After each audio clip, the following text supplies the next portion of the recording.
नमस्कार दोस्तों, मैं अर्जुन आपका स्वागत करता हूँ स्टी बाय अर्जुन के यूट्यूब चैनल में। तो दोस्तों, आज की हमारी क्लास है प्राकृतिक वनस्पति के बारे में। जो है दोस्तों, आज की हमारी पहली क्लास है। तो दोस्तों, वीडियो को अंत तक जरूर देखना ताकि सभी क्वेश्चन जो है आपको आसानी से याद हो जाएं। साथ ही दोस्तों, अगर आप हमारे चैनल पर पहली बार आएँ तो हमारे चैनल को भी सब्सक्राइब कर लीजिएगा। साथ ही बेल आइकन को प्रेस कर लीजिएगा ताकि हमारे आने वाले वीडियो का नोटिफिकेशन जो है आप तक पहुंचता रहे। चलिए दोस्तों, वीडियो को स्टार्ट करते हैं। तो आज की क्लास में हम जानेंगे प्राकृतिक वनस्पति के बारे में। तो यहाँ पे आप सब लोग हेडिंग डाल लेंगे प्राकृतिक वनस्पति। कल की क्लास में हम पढ़ रहे थे मिट्टियों के बारे में, यानी भारत की प्रमुख मिट्टियाँ कौन कौन सी थी। तो 2 मिनट कल की क्लास का रिवीजन करेंगे और इसके बाद जो आज की क्लास को स्टार्ट करेंगे। तो कल की क्लास में हमने दोस्तों मरुस्थलीय मिट्टी के बारे में, पीट या दलदली मिट्टी, लैटेराइट मिट्टी और पर्वतीय मिट्टी के बारे में जाना था। तो यदि मरुस्थलीय मिट्टी की हम बात करते हैं तो ये जो है दक्षिणी पंजाब में, दक्षिणी हरियाणा, राजस्थान और गुजरात के कच्छ ज़िले में जो है पाई जाती है। और यदि मरुस्थलीय मिट्टी की हम बात करते हैं तो इसकी मुख्य फसलें जैसे जौ, बाजरा, मक्का और सरसों उगाई जाती है। साथ ही यहाँ की हम बात करते हैं तो इस मिट्टी में किस चीज़ की अधिकता पाई जाती है, इस चीज़ में इसमें सोल्ट यानी नमक व फास्फेट की अधिकता जो है पाई जाती है। तो ये आपको अच्छे से याद रखना है। इसके बाद हमने बात की थी दलदली या पीट मिट्टी की। तो दलदली मिट्टी की यदि बात की जाए तो जहाँ पर जो है अधिक वर्षा होती है वहाँ पर जो है ये देखने को मिलती है। इसके रंग की यदि बात की जाए तो इसका रंग कैसा होता है, इसका रंग होता है काला। और इसमें जो है ह्यूमस की अधिकतम मात्रा जो है पाई जाती है। तो ये आपको याद रखना है। और यहाँ पर जो है दोस्तों ज़्यादातर अधिक वर्षा जो है यहाँ पे होती है, इसलिए यहाँ पे जो है पीट या दलदली मिट्टी का निर्माण जो है होता है। फिर लेटेराइट मिट्टी की हमने बात की थी, जो जैसे पश्चिमी घाट पर्वत के तट पर मिलती है, उड़ीसा के तट पर, जो झारखंड में राजमहल की पहाड़ियाँ, यहाँ पर जो है कौन सी लेटेराइट मिट्टी जो है पाई जाती है। इन सभी के बारे में कल की क्लास में हमने अच्छे से बात की थी। अब आज की क्लास में हम क्षारीय मिट्टी और काली मिट्टी को कंप्लीट करेंगे और उसके बाद जो है प्राकृतिक वनस्पति को स्टार्ट करेंगे। तो यहाँ पे जो हमारे कल का टॉपिक है दोस्तों, क्षारीय या अनउर्वर मिट्टी। तो यदि क्षारीय मिट्टी की हम बात करते हैं तो इसमें किस चीज़ की कमी पाई जाती है, नाइट्रोजन और कैल्शियम की कमी पाई जाती है। जो क्षारीय मिट्टी या अनउर्वर मिट्टी होती है तो दोस्तों इसमें जो है कैल्शियम और नाइट्रोजन की कमी पाई जाती है। किसकी? कैल्शियम और नाइट्रोजन की। साथ ही इसमें किस चीज़ की अधिकता, सोडियम, पोटेशियम, मैग्नीशियम की अधिकता पाई जाती है। अन्य नाम क्या है? जो क्षारीय मिट्टी है इसको जो है किन अलग अलग नामों से जाना जाता है, जैसे रेत, कल्लर, ऊसर, थारण, थूर और चौपानी, ये अलग अलग नामों से जाना जाता है दोस्तों क्षारीय मिट्टी को। राज्य की बात की जाए तो किन राज्यों में देखने को मिलती है, राजस्थान में, हरियाणा, यूपी और महाराष्ट्र में देखने को मिलती है। तो यदि हम बात करते हैं क्षारीय मिट्टी की, इस चीज़ में कैल्शियम और नाइट्रोजन की कमी पाई जाती है। अधिकता सोडियम, पोटेशियम, मैग्नीशियम की अधिकता पाई जाती है। अन्य नाम रेत, कल्लर, ऊसर और चौपान के नाम से इसको जाना जाता है। राजस्थान, हरियाणा और यूपी व महाराष्ट्र में देखने को मिलती है। तो ये आपको याद रखना, ये थी क्षारीय मिट्टी। अब काली मिट्टी के बारे में बात कर लेते हैं, क्योंकि काली मिट्टी अधिकतर पूछी जाती है इस क्वेश्चन। काली मिट्टी यानी ब्लैक सोइल, इसके अलग अलग नाम यानी किन अन्य नामों से जो है काली मिट्टी को जाना जाता है, जैसे काली कपाशी मिट्टी, लावा मिट्टी, यूपी में इसको करेल कहा जाता है। रैगुर मिट्टी, क्वेश्चन ये पूछा गया है कि रैगुर मिट्टी किसको कहा जाता है, काली मिट्टी को। और अंतर्राष्ट्रीय स्तर पर जो है इसका नाम है चेरनोजम मिट्टी। तो अंतर्राष्ट्रीय स्तर पर जो है चेरनोजम मिट्टी के नाम से किसको जाना जाता है, काली मिट्टी को। किसको दोस्तों, काली मिट्टी को जो है जाना जाता है। और यदि बात की जाए तो काली मिट्टी जो है 16.6% भूभाग पर फैली हुई है और ये जो है 5.46 लाख वर्ग किलोमीटर क्षेत्रफल में जो है फैली हुई है भारत में। तो जिस प्रकार हमने जाना था भारत में जो है जलोढ़ मिट्टी जो है 43.4% भूभाग पर जो है फैली हुई है और लगभग भारत का 15 लाख वर्ग किलोमीटर क्षेत्रफल में फैली हुई है। तो इसी प्रकार हम यहाँ पे काली मिट्टी की बात कर रहे हैं। तो काली मिट्टी जो है 16.6% भूभाग पर फैली हुई है, जो कि 5 लाख यानी 5.46 लाख वर्ग किलोमीटर क्षेत्रफल में फैली हुई है।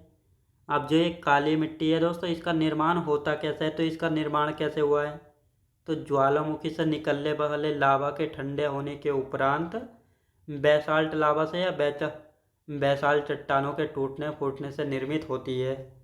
तो जो काली मिट्टी है, ज्वालामुखी से निकले लावा के ठंडे होने के उपरांत जो है बेसाल्ट चट्टानों का निर्माण होती है, और इन चट्टानों के टूटने फूटने से जो है काली मिट्टी का निर्माण होता है। तो ये आपको अच्छे से यहाँ पे याद रखना है।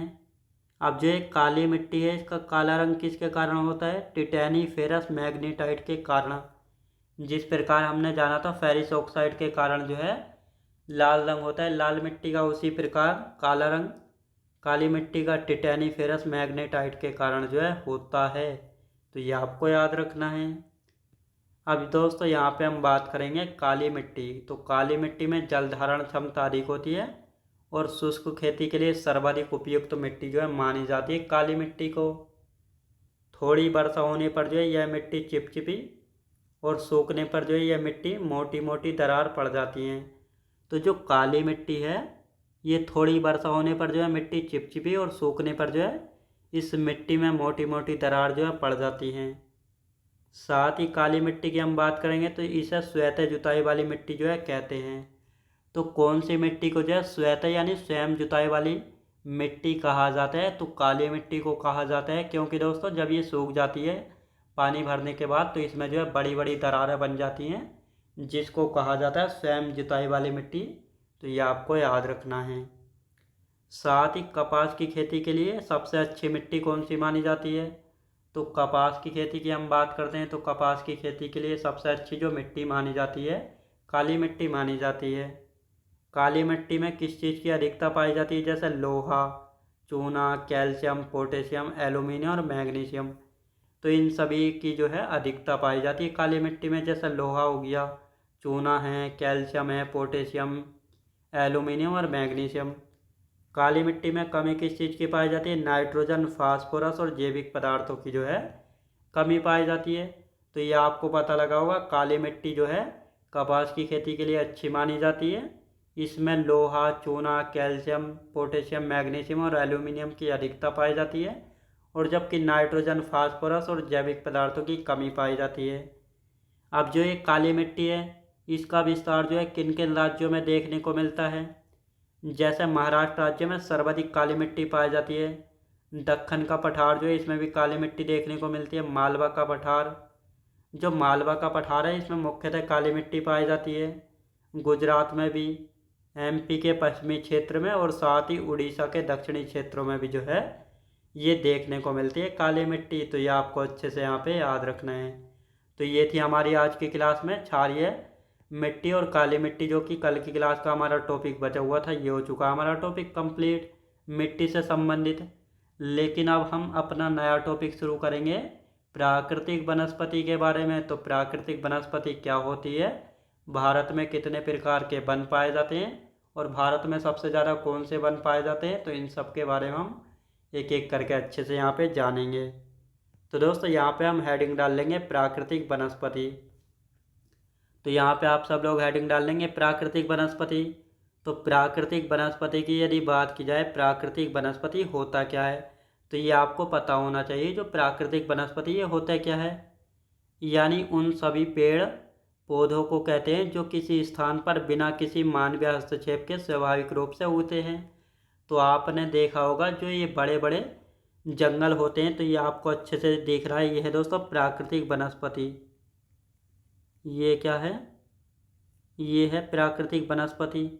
अब ये जो है सभी पेड़ जो है अपने आप उगाए हैं, ना तो इनको किसी ने बोया है, ना ही इनको कोई खाद पानी जो है दिया जाता है।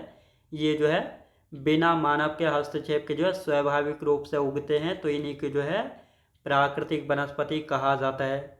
यानी जो वनों में पेड़ पौधे होते हैं ये अपने आप जो है उगाते हैं, इनको जो है मानव कोई भी नहीं बोता है और ना ही इनको खाद पानी जो है दिया जाता है, बल्कि ये स्वाभाविक रूप से उगते हैं बिना मानव के हस्तक्षेप के।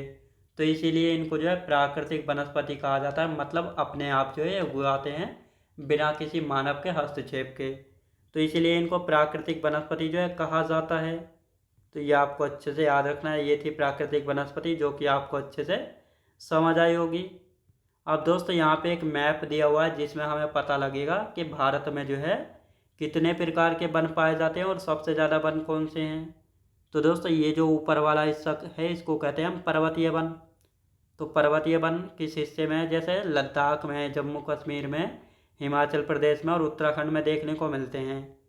अब ये है दोस्तों मरुस्थलीय वन जिनको हम कांटेदार वन भी कहते हैं। तो ये जो है दोस्तों गुजरात हो गया, राजस्थान है, पंजाब का कुछ क्षेत्र है और हरियाणा का कुछ क्षेत्र है। तो यहाँ पे कौन से वन देखने को मिलेंगे, कांटेदार या मरुस्थलीय वन। और ये हैं दोस्तों पर्णपाती वन, जो कि भारत में सबसे ज़्यादा वन कौन से, पर्णपाती वन पाए जाते हैं। और ये बीच में छोटे से और कांटेदार वन भी पाए जाते हैं। और ये जो पश्चिमी घाट पर्वत के पास जो है पाए जाते हैं, इनको उष्णकटिबंधीय सदाबहार वन जो है कहा जाता है। तो उष्णकटिबंधीय सदाबहार वन कहाँ पे पाए जाते हैं, तो ये पश्चिमी घाट पर्वत पर पाए जाते हैं। साथ ही दोस्तों उष्णकटिबंधीय वन जो है इधर भी पाए जाते हैं, जैसे असम हो गया, नागालैंड है, मणिपुर है, मिजोरम है, मेघालय, त्रिपुरा और कुछ पश्चिम बंगाल में भी जो है देखने को मिलते हैं।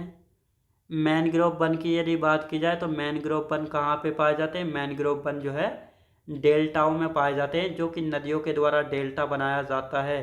तो ये आपको अच्छे से याद रखना है।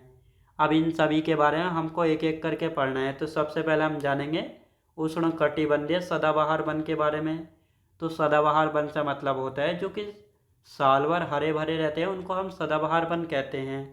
तो इसके बारे में सबसे पहले हम जानेंगे। तो यहाँ पे हेडिंग डाल लेंगे वनस्पति के प्रकार। तो वनस्पति के प्रकार की यदि बात करते हैं तो उष्णकटिबंधीय सदाबहार वन, इनको दोस्तों वर्षा वन भी कहा जाता है और ये भूमध्य रेखा के आसपास पाए जाते हैं। तो जो उष्णकटिबंधीय सदाबहार वन है ये वर्षा वन भी जो है कहलाते हैं और ये भूमध्य रेखा के आसपास होते हैं। साथ ही ऊंचे तापमान और साल भर भारी वर्षा वाले क्षेत्रों में होते हैं। यहाँ के पेड़ बहुत लंबे और घने होते हैं। ये वन वर्ष भर हरे भरे रहते हैं। औसत वर्षा यहाँ की 250 सेंटीमीटर से अधिक होती है और औसत तापमान यहाँ का 25 डिग्री जो है रहता है।